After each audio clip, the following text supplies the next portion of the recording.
This is Dr. Joe Sprinkle.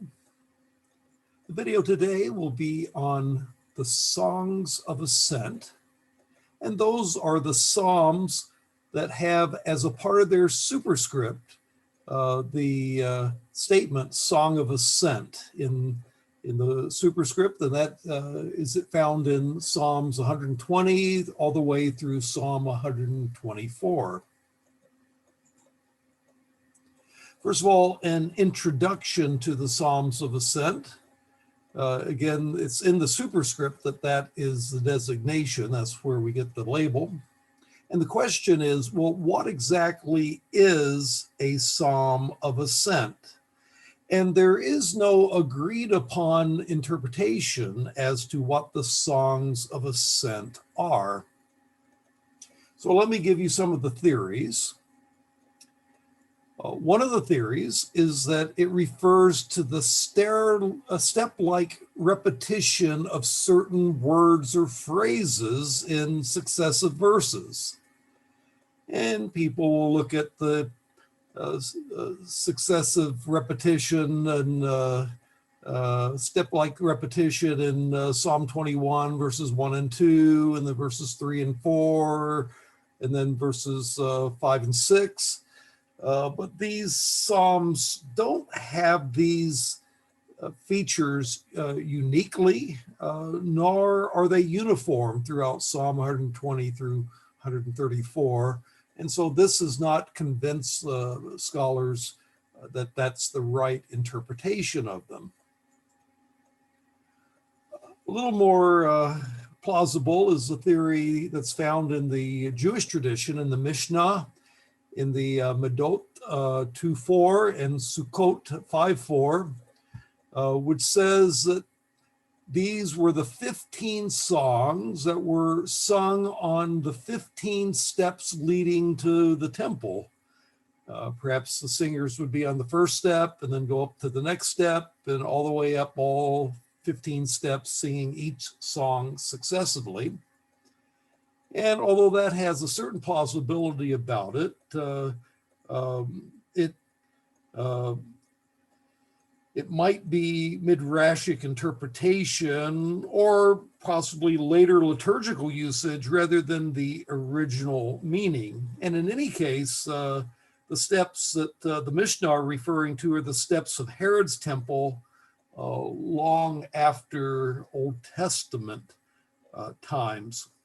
But at least according to the theory, the Levites used to sing the Psalms on the first day of the Feast of Tabernacles.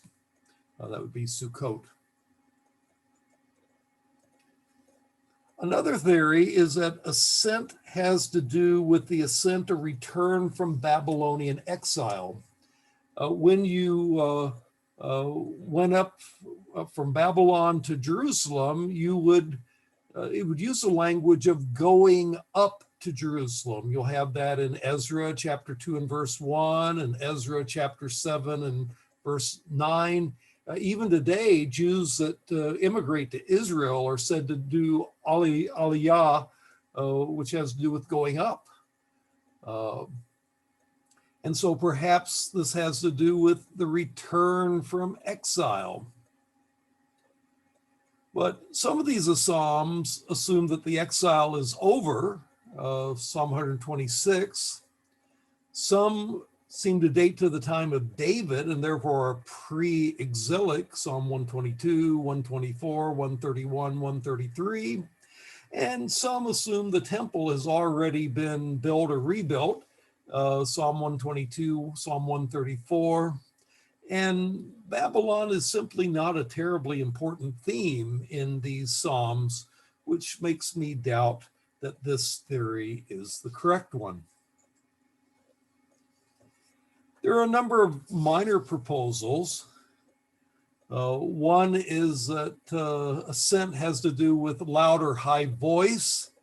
Saadia Gaon, a Jewish medieval scholar, suggested that interpretation. But why are these alone sung in a loud or high voice? Luther wondered if perhaps they were sung in a high place. Dahoud wondered if maybe it means extolments or praises, though not all of these psalms seem to be psalms of praise. Some thought it was sung at stations of some sort of procession. You might think of modern pilgrims to Jerusalem that stop at stations of the cross. Well, maybe there were stations of a procession that pilgrims had going to the temple, and that could be related to the Mishnah about the steps or some other procession. And there were certainly processions related to the temple. Psalm 43 and verse 4 happens to mention one, though there's little evidence of any stopping at stages that we know of. And that then leads us to what I think is the most likely proposal, though none of them are certain.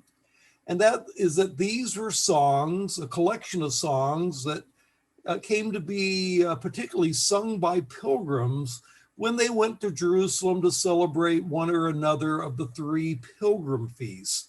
The 3 times a year, according to Deuteronomy 16:16, that one was to make pilgrimage to Jerusalem, was the Feast of Passover, the Feast of Weeks, also known as Pentecost, and also the Feast of Booths, also known as Tabernacles.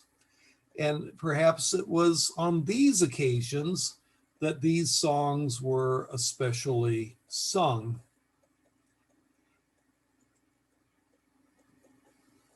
Now, here are some arguments that Song of Ascent means pilgrim songs. The temple was a mount. Here you can see the region around the Temple Mount in the picture. And in order to go to the Temple Mount, you had to go up. You had to ascend, as in the language of Psalm 24 and verse 3. Who will ascend the hill of the Lord? And so there's certainly evidence that you had to go up to go to the sanctuary. Could also refer in a secondary way to bringing up votive offerings for vows along with other pilgrims. When you made a burnt offering, the word is Allah, which means it's from the root, Olah is the burnt offering, but the verbal root of it is Allah, which means to go up.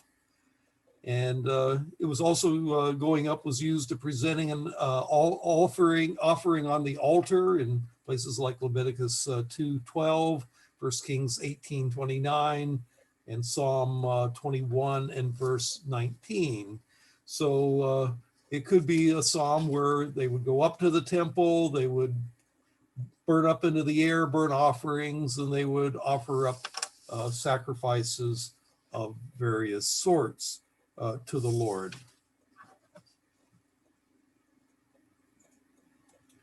And there are allusions to the temple within these psalms. In fact, there's a preoccupation with the temple or Mount Zion. You'll see that in Psalm 125, 126, 128, 129, 132, 133, 134. It mentions Jerusalem in 122, formulations associated with Zion in 121, 123, 124, calls to Israel gathered, presumably in the temple precincts, 130, 131. 127 refers to the house and city that could be interpreted as the temple and Jerusalem, as Alan points out in his commentary. And 121 could represent a priestly blessing for pilgrims. And all of these things are supportive of the thesis that these were songs sung by pilgrims who came to Jerusalem.